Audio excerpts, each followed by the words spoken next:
You're listening to the Snob OS podcast, the podcast for Apple snobs.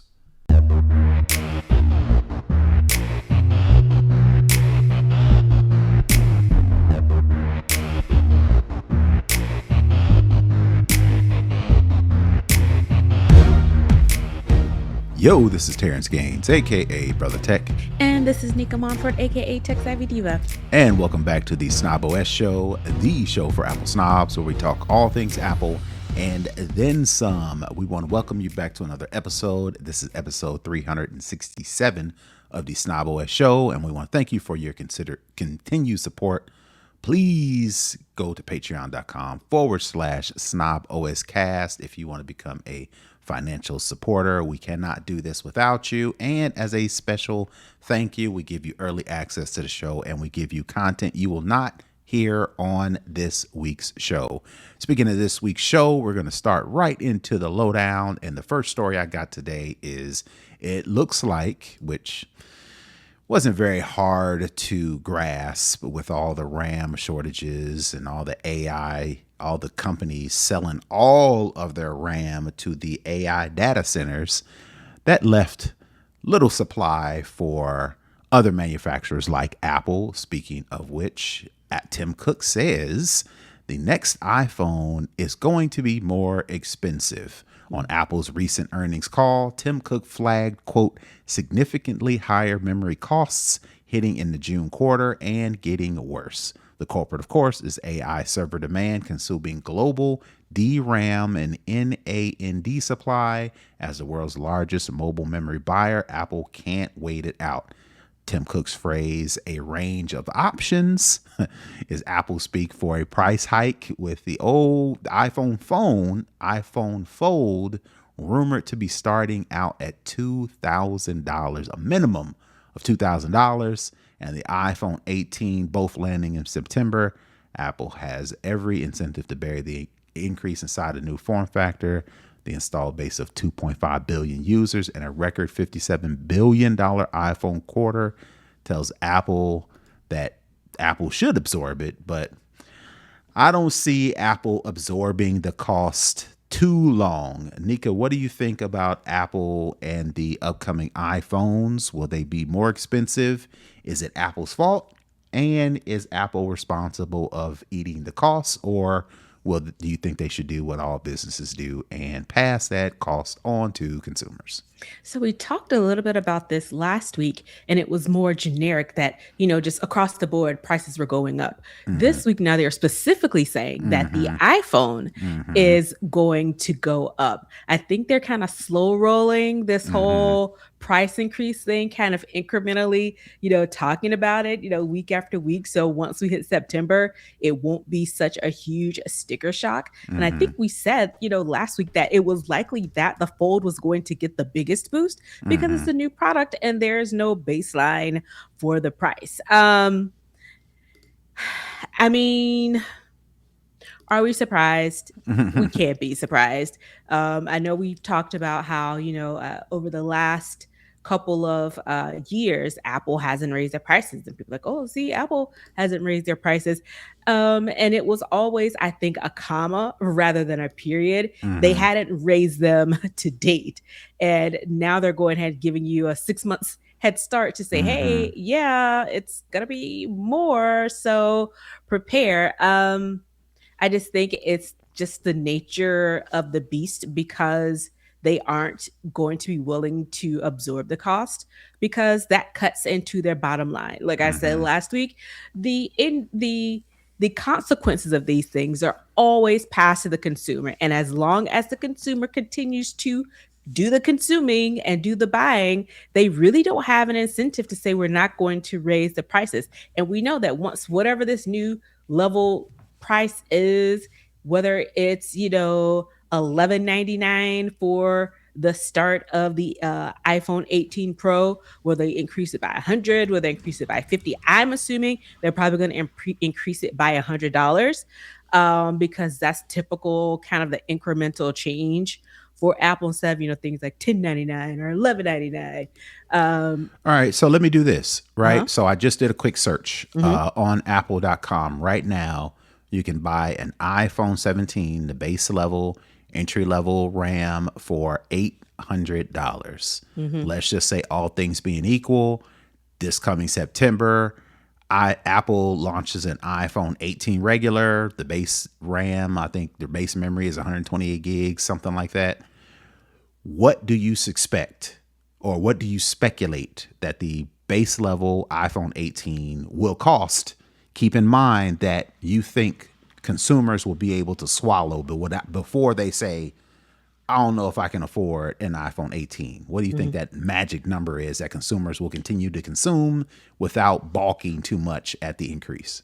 I think they're going to. So what the base level is, what, like $799? I think it's going to be $899. I think everything is going to go up by probably $100. about $100. Okay. Because Okay. to me, going up by 50, I don't think that is really going to make a dent in how big this shortage is.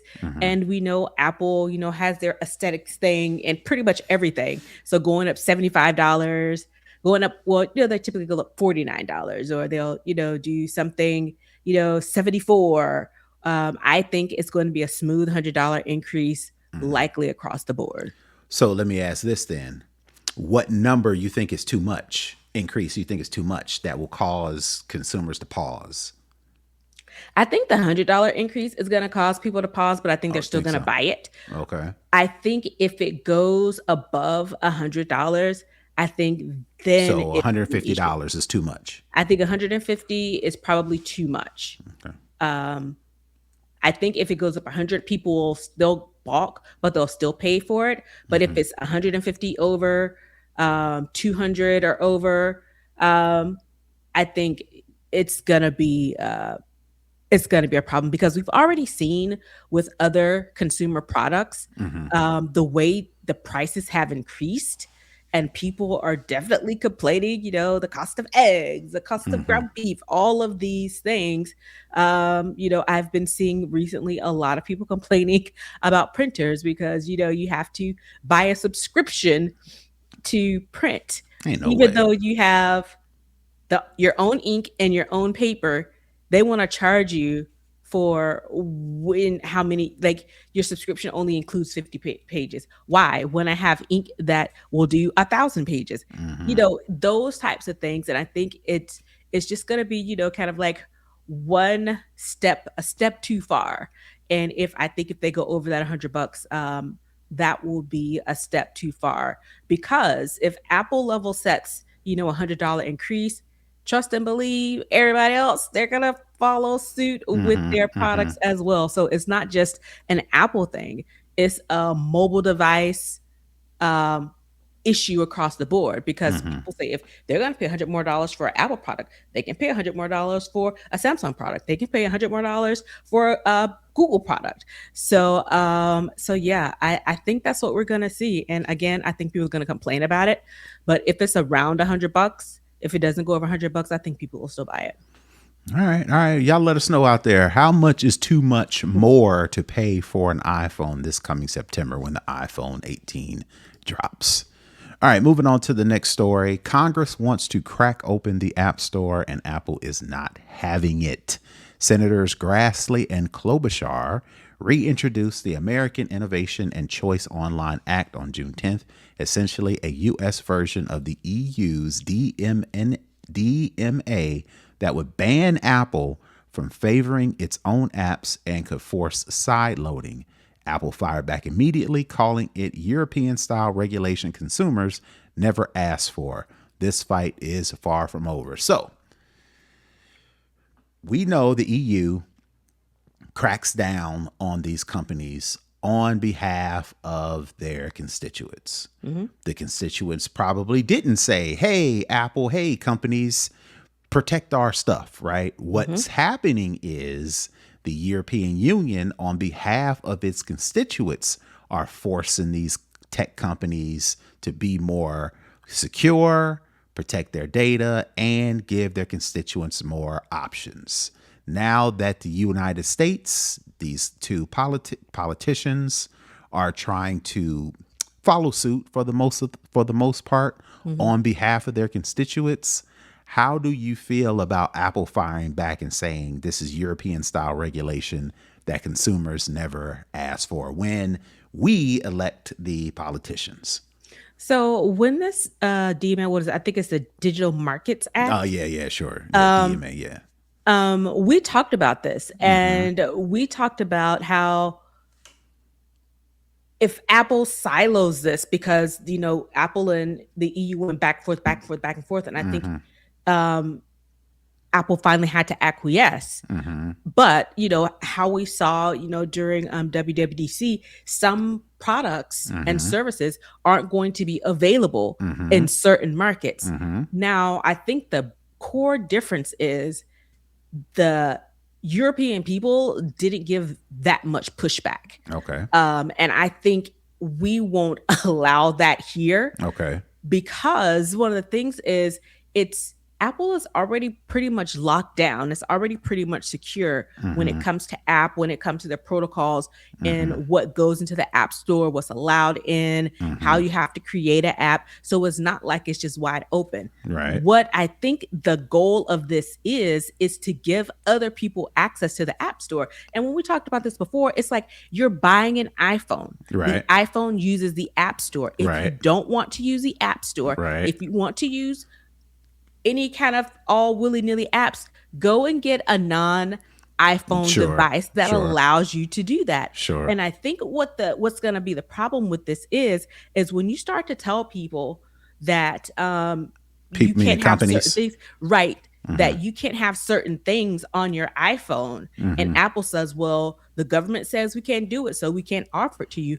People are going to be in an uproar if they Right. can't get the apps that they like, if they can't use their phone the way they want.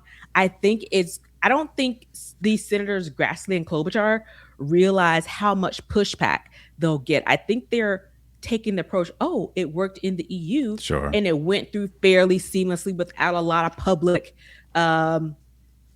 action or Mm-hmm. discourse. I think they are kind of missing the point, that people in the EU and people in America are significantly different, and it's significantly more people in Sure. America than it is in the EU. And what they're going to do is set themselves up to have their constituents really pissed off at them. Right. So my issue with this new bill that they're trying to pass, it's not specifically for any sort of data protection.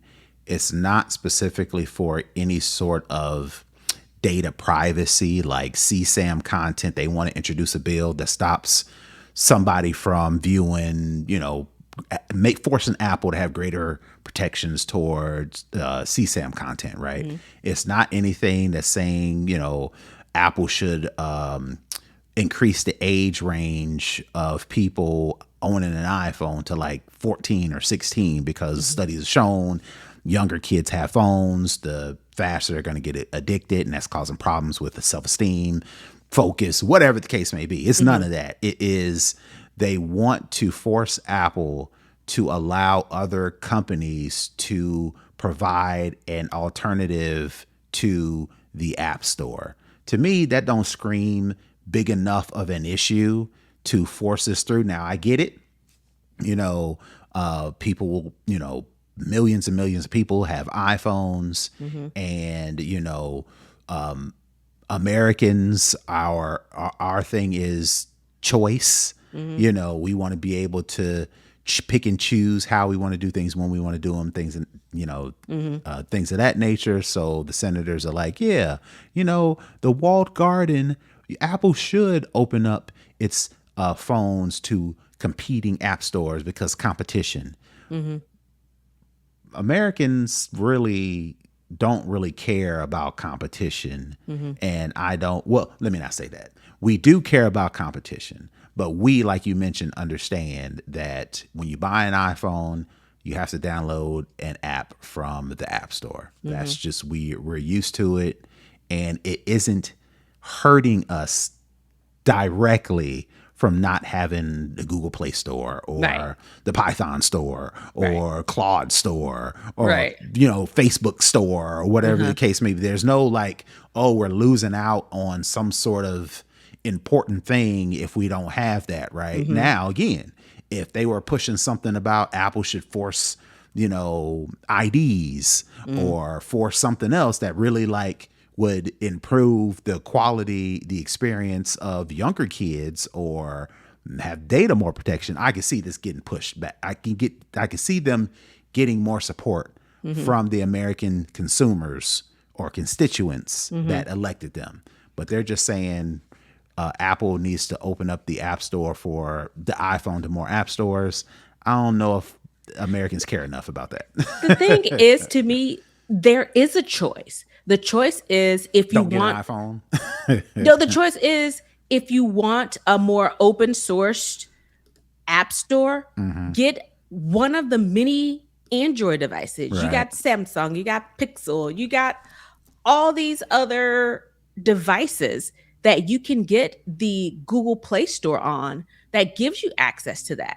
But you also have it. To me, the thing is, it would be like if the only phone you could buy is an iPhone, and the only store you can get apps from is the App Store, and you don't have any other choice. Then sure, you should be able to have multiple app stores on your device, but you can get multiple app stores from other places. And to me, what this signals is, why would I it's like putting a Google Play Store alongside an app store on your iPhone. And the other thing is this working in reverse?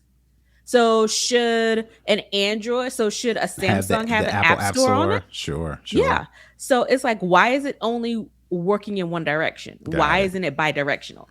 And that's where I think they're missing it. And I think that's where they're going to lose people. Right. Because I'm sure there are people who have Android devices who would love to have some of the apps that are only available in iOS, that are only available in App Store. So it's like, well, why do I have to get, if this thing is true and it's all about choice, then I should be able to get this App Store app on my Samsung, on my Galaxy.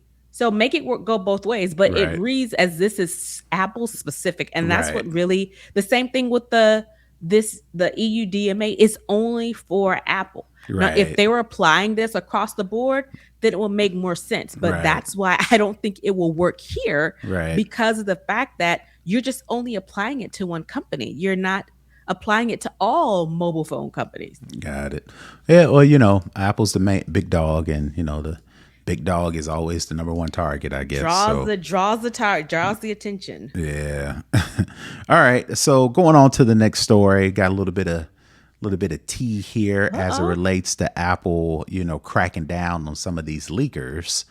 John Prosser versus Apple. Apple has sued John Prosser, who is I won't call him infamous. I don't want to call him notorious, but in the past, he was one of the people who leaked the liquid glass for iOS 26. And apparently Apple didn't take too kindly to that. So Apple has sued John Prosser last July, alleging his source, who is a gentleman by the name of Ramasiati. I think that's his name. Access a dev iPhone. This guy, co-defendant Ramasiati, had a dev iPhone, and somebody stole it or took it from him and leaked it to. No, let me get it allegedly. Right. Let me get it right. Allegedly. There was some dude who had a dev phone. This Ramasiati guy got a hold of the phone and leaked the details to John Prosser, who then published was the first to break or leak the liquid glass in iOS 26. Prosser didn't respond to the lawsuit. The default was entered against him. So since he didn't respond, bro, you gotta respond. The judge gave a default suit against judgment. That's the word I was looking for, against him. But now he's like, wait. now you realize Apple wasn't playing. Now he's retained a lawyer, and a judge let him go ahead and set aside, giving him 10 days to file a formal response. His co-defendant, who got a hold of the phone, who leaked the information to him, cooperated immediately, while Prosser didn't. I'm not going to jail. Right, which is an interesting dynamic in the case as it moves forward. Again, we've always suspected that Apple didn't play when it came to leakers, Hmm. but we've never really like heard them crack down on a more popular leaker as John Prosser. Because I remember this guy's name. I'm pretty sure It we was have on covered. all the articles, all the articles. Yeah, yeah, yeah. I remember covering all kind of rumors and stuff Hmm. from this guy. So for Apple to take their aim against this guy and actually win, because I guess the guy didn't think Apple was He's serious. like, Apple's not gonna really sue me. I'm a Right, nobody. right, right, They're just right. playing. So is Apple for real, or is this Apple still like using this guy as a, what's the word, a deterrent? Or are they actually going to go through and like sue this dude for real? I think they're gonna actually go through it because I think the fact that he didn't respond Hmm. and the judgment went in their favor. Now they got to really get their lawyers on it because if this guy takes us to trial, it's like, well, we might as well just go through it because he already, kind of got the ball rolling.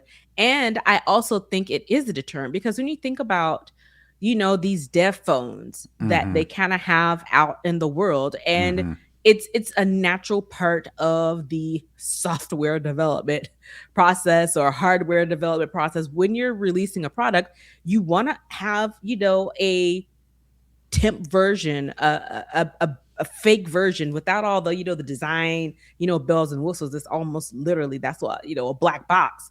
But to kind of, take away, all of the gloss, but give you the basic function of the device. And that's one of the things that you have to be mindful of. And I'm sure Apple has a rigid protocol on who gets these dev devices because they're out in the world and they want people, that's the point, they want people to use To, them to, how they would use them right. in their when it's released so they can fix anything, find any issues, any improvements. That's the whole point of it. But I'm sure they had like a robust thing around it.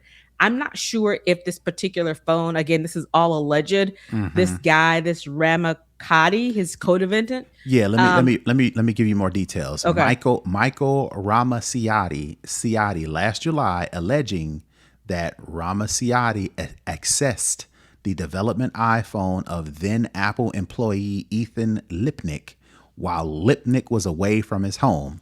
The company Apple specifically alleges that Prosser used information obtained from Lipnick's iPhone to publish videos that revealed elements that would later become the liquid glass redesign. So basically, this Ramaciotti guy either stole it or like copied it or did some kind of Or he got to smooth. see it Yeah, got, from, this right, right. guy. Maybe took Because some people have these things. pictures. It's like, hey, I got this new thing. Yeah, Look what yeah, I took got. some pictures, did Yeah. something, leaked them to Prosser, who then published his findings. So I Yeah. think what I think is funny about this is Apple sued John Prosser, right?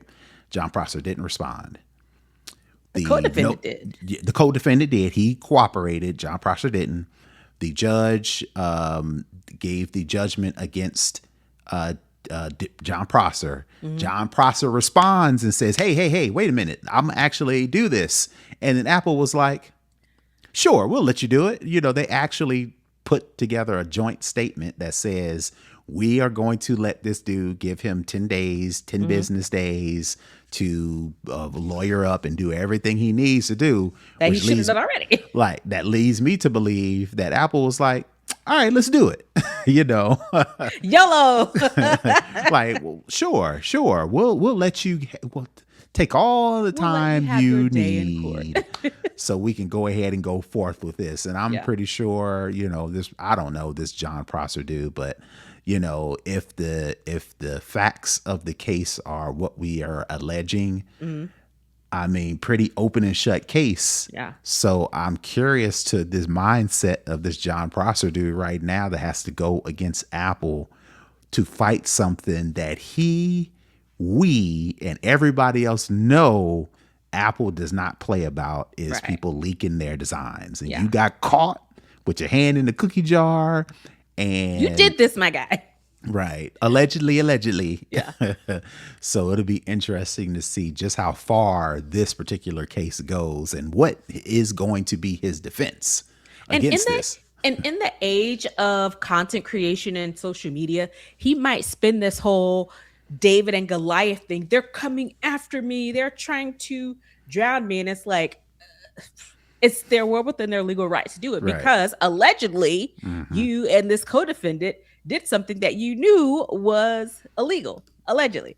So it'll be, I think this is going to serve as a way, if Apple, proceeds with this, to other leakers to say, you may want to make sure you have all of your ducks in a row before Mm-hmm. it'll give them pause before they go about leaking something recklessly, or leaking something in general, because Apple did actually sue this guy.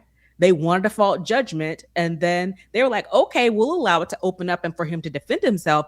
And I think it's going to, I'm wondering if Apple is trying to go through with this to set a legal precedent. So the Mm-hmm. next time someone does something like this, it's like, look at Prosser v. Apple. We Mm-hmm. could use that to do this, that, and the third. So I Mm-hmm. think they'll definitely go with it because, Apple got a ton of lawyers. So it's one of those things where, put somebody on it, let them work through it. And in the end, it'll likely be beneficial to Apple because they do have the hardcore evidence to show what allegedly happened. Yeah, yeah. I would be surprised if Apple nails this dude to the Yep. wall. It's like warnings to Uh huh. all other leakers. You got it. I mean, in all movies, in prison, in all the different stories, they always say somebody's got to be the sacrificial lamb, and this Yep. guy just might be You it. might be it, Mr. Prosser.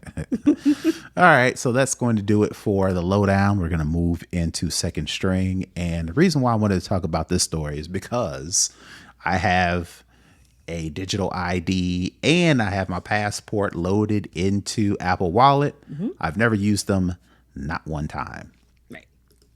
I am a Anthropic Claude user, and recently, Anthropic has had some issues with the government, Hmm. and as a result of these issues, the government has banned foreign nationals from accessing the I don't know if it's Anthropic as a whole. Yeah, it's Anthropic as a whole as a result of this whole Mythos and Claude Fable stuff for foreign nationals, right? Hmm. One of the ideas that this story floats is, since the government is forcing, I use that term loosely, Anthropic to identify who is accessing Anthropic, Hmm. they're floating the idea that, hey, Apple already has some sort of process in place to identify who you are. So Hmm. maybe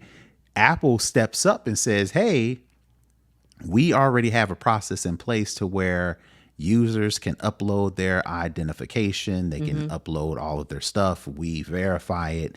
Then if anybody wants to then use Anthropic could point them to digital ID. Hmm. People go through the process, upload their credentials, and then that authenticates them into being able to use Anthropic. Putting aside the whole beef between Anthropic and the government against, as it relates to this Claude Fable and Mythos 5.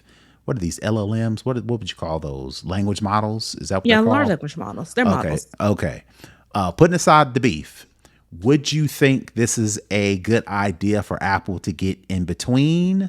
Or do you think Apple should kind of stay away? Because, again, like we've mentioned before in the past, there are other industries like the porn industry, for example, Hmm. they are getting more heavy handed around identification. Hmm. Do you think Apple should jump in and be the leader as far as allowing people to upload their digital IDs to prove and verify their age? Or do you think Apple needs to stay out of this because this will open up a Pandora's box of them having to do this in ways for companies, for industries like the porn industry that Hmm. they really don't want to touch?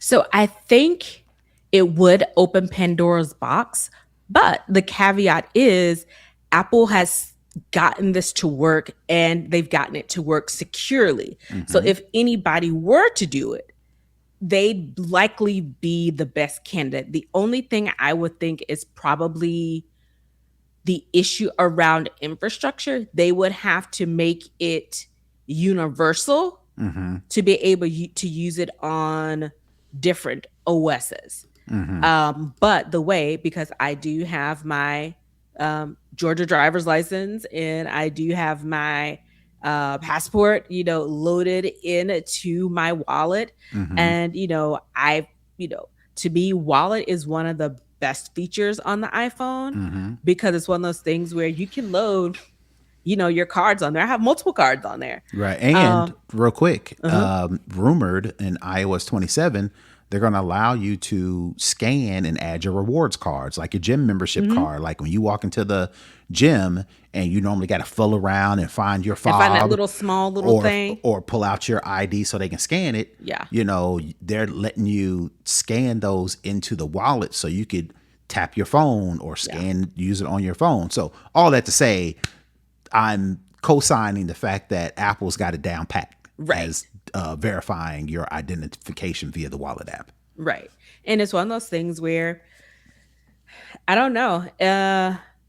Like I said, if there was somebody to do it, Apple would be a good place to start because they already have it and it's already working well. And we already know how locked down Apple is when it comes to data. So yeah, but I don't know if Apple wants to jump into that race or jump into that game. It's like, it's fine on our devices. We love it. We got it. We can control it. We can manage it. We can update it. We can do this, that, and the third. But when you kind of take it out of this walled garden and try and make it accessible to other people for other different use cases, that's where it gets a little kind of dooflicky. Yeah. So where I would see a problem with Apple for this is the ultimate question: who's responsible? Like, if my kid figures out a way to get around the system, get around this ID thing, and gets caught doing something they ain't supposed to be doing, who's responsible? Is it Apple, the company that's supposed to verify the age, or the site or the service or the whatever that they then went on to do the thing that they got caught doing, right? Or if this is a government thing, is the government responsible? Exactly. Since the government forced Anthropic to verify identification, Anthropic uses Apple and the Wallet app as the means to do so, and a foreign national gets around it and does something they're not supposed to do, who's responsible? And I think that for that reason, Apple's like, nah, we don't want no problems. We don't want none of them problems. So no. Y'all keep that over there. We got enough problems already. Yeah. So I think that would be the argument. If Apple can say, hey, all we are is the tool that you use, the responsibility to make sure that people are doing what they're supposed to do on the site is the site's responsibility. Sure. Maybe we can do it. But if I can pass off when something goes wrong to someone else, sure. But if I have to take accountability for it, nah, bro, you got it. Because you know how people sue, and you know how people sue Apple. Right. They're not trying to set themselves up for that. They ain't trying to sue the government. They're not going to sue Anthropic. They're going to sue Apple. They coming for where the money is. Yep, absolutely. So time will tell. I just thought that was interesting because Apple is one of the few large businesses. There are other companies that do it, but not on the scale that Apple does. Right. And Apple really puts effort into data protection, data privacy. Well, it makes sense, know. Other things not considering. Right. All right. So that's going to do it for Second String. We're going to move into For the Culture. One of my favorite albums of all time. I can remember buying this album when I was a freshman in college. Jay-Z's Reasonable Doubt. One of my favorite top 5 albums of all time. Straight through, no skips, right? Yep. For the anniversary, it's turning 30 years. So a 30-year anniversary of Jay-Z's debut album, Reasonable Doubt. Target is celebrating an exclusive 2 LP white vinyl pressing dropping this coming week, Friday. If you're listening to us on Friday, it's available today. The collector's edition features exclusive album cover art, special packaging, and a collectible insert, all for $40. The Album's legendary track list spans 4 sides of vinyl with iconic features from Mary J. Blige, Biggie Smalls, Foxy Brown. These songs are still holding up to this date. The question that I have for you is, Jay-Z is dropping this anniversary LP with all the bells and whistles in Target. You know how black folks feel as of late with Target. A lot of us are still on the outs with Target. So my question to you is this a smart move for Jay-Z to partner with Target? Will this bring black folks specifically back into Target, or will people shun or reject or boycott this album and maybe label Jay-Z as a opportunist because he knows, I mean, it ain't a secret. Right. That and he's very politically astute. Right. It's not a secret that we have some disagreements with Target. So for Jay-Z to do this, what do you think the possible outcomes might be? So, huge Jay-Z fan. I've seen him about 4 or 5 times in concert. Great time every time. I've seen him perform. This doesn't particularly change my opinion of him. And I don't really think, whether you love him or whether you hate him, I don't think this is going to change people's opinion of him. If you love him, you're still going to love him. If you hate him, it's just going to be another thing to add to the reasons why you hate him. I don't think this is really going to do anything to damage Jay-Z's reputation. I think the ultimate probably winner out of this is Target, because if they can get people to come back for this is a win for them. They're already taking L's. So any positive press they get out of this, any revenue they get out of this is good for them. And I think, honestly, he is being an opportunist in this moment, because, they're doing this, special release. I'm sure Jay-Z got more money on the front end of this as well. And that's one of his to put MOs. His name on this and be associated with this. So he, by partnering with Target bought the albums from him.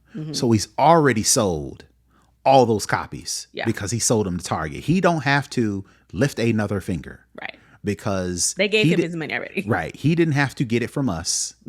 He got it from Target. So, and he's done that before. I can't remember what album he did that with. He did it with, I can't remember, one of the Blueprint albums, I think. No, it was that Magna Carta album. Yeah, I think. What's the name of it again? Magna Carta Holy Grail? Yes. I think he did it with that. Sold it to Sprint. That's what it was.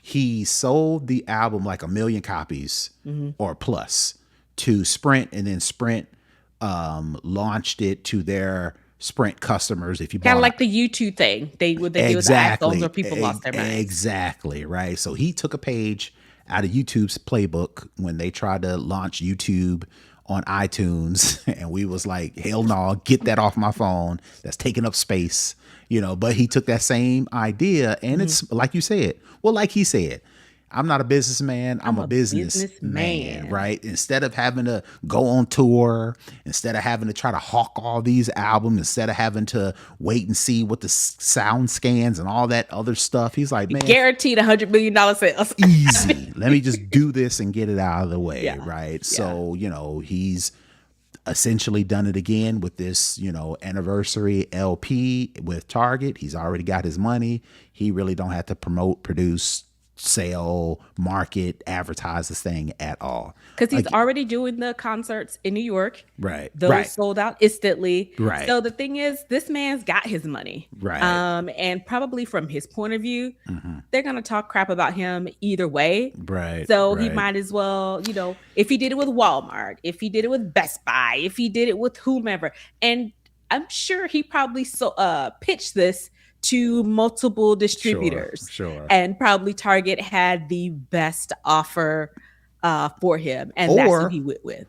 But I guess the question is still, it kind of feels weird because he's done this before. He Yeah. did it with the NFL. We was Mm-hmm. on the outs with NFL over Colin Kaepernick. Kaepernick. Yeah. And then here come Jay-Z partnering to be the Super Bowl, whatever, manager, director, whatever they call, Creator, curator. whatever, right? Now everybody loves the Super Bowl halftime shows Kendrick because they're really great. Lamar and Usher, Rihanna, all these, right? So Dr. Dre, all these people.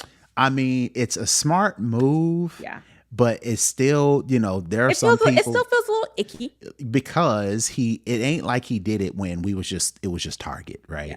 He didn't do it when it was just NFL. He Yeah. did it when we was on the outs with the NFL. He did it when we were on the outs with Target. Yeah. And this looks like the NFL. Yeah. And Target was like, we need to get in with the black folks. Who we get? Who do we know? Who do we get? Bring the blacks. Jay-Z, get him. And Jay-Z was like, Okay. y'all cough up the bucks. Y'all make it worth my while, and I will do it. Deposit gets hits, then we go. Hands were shaking. Like you said, wires were wired.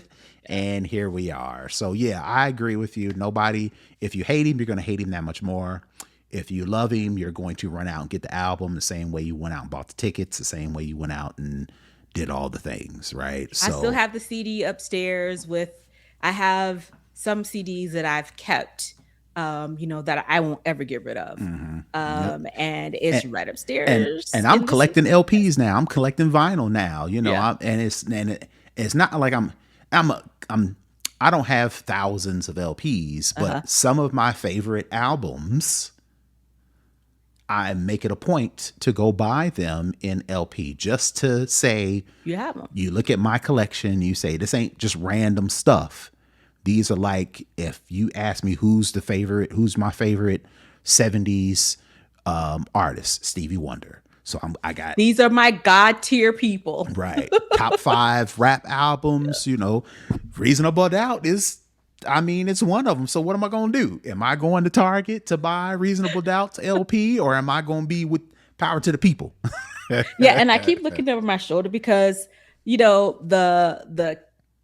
the shelf that I have behind me is my current tech. I have another shelf that's in the corner that has like some old school tech in it. And I'm looking over there and I have a stack of about 10 CDs that are like classic CDs. And I was like, is it over there? I'm looking at it and it is in that stack. So it's one of those things where it is a classic album, and it does bring people out, and it's coinciding with his July performance at Madison Square Garden. He just did the thing with the Roots. So he's like, his PR team, his marketing machine, got all the things coming and dropping succinctly, because this is about business and making money. It's not necessarily about making some sort of statement, even though we as black people are gonna be like, come on, bro. Right. Target, you know how we messed up. But that's the part of his strategy. Right. Of all places, you had to pick Target. You couldn't go at Walmart, Best Buy, somebody else. Yeah. So, but again, Target dropped a bag. I guess allegedly. It's one of those things. You can't hate the player, you gotta hate the game. Hate the game. All right. So that's all I got for the culture. Let's move into the hookup. And this is something that bothers me. You may already know about it. This may not be something new, but I just want to make you aware. Here is how you stop your AirPods from jumping to other speakers when you turn them on, right? I've got my AirPods in. I'm listening to my music on my phone, and I turn on my TV that's also automatically connected to the AirPods, and never fails, automatically switches to what is on the TV. I've got a couple of those Bluetooth / AirPlay speakers. As soon as I plug one of them in and it's got enough charge and it turns on, the music automatically switches from my AirPods to the speakers. So if you want to stop doing that, here's how you do it. You open up the settings, you go to General, you go to AirPlay and Continuity, and you toggle on Keep Audio in Headphones. If you turn that on, regardless of what other device that you have, including your car, Bluetooth speakers, Apple TV, your MacBook, your iPad, anything else that you turn on, the sound will stay in your AirPods from your iPhone. So that is my hookup for the week. And Nica, if you don't have anything else, I think that's going to do it for this week's show. Tell the folks where they can find you. You can find me at Tech Savvy Diva everywhere. And you can find me all over the internet at Brother Tech. That's BrothaTech. To connect, comment, share, and support the show, please go to snoboscast.com. That is our website. That's where you'll get all the details, the latest episodes, tell you a little bit about me and Nica, and how you can support the show financially. We appreciate all your help. We appreciate all your support. We also appreciate you just listening, rating, sharing, and commenting on our social posts. So keep doing what you're doing. And until next week, we are out. Peace. Bye, everybody.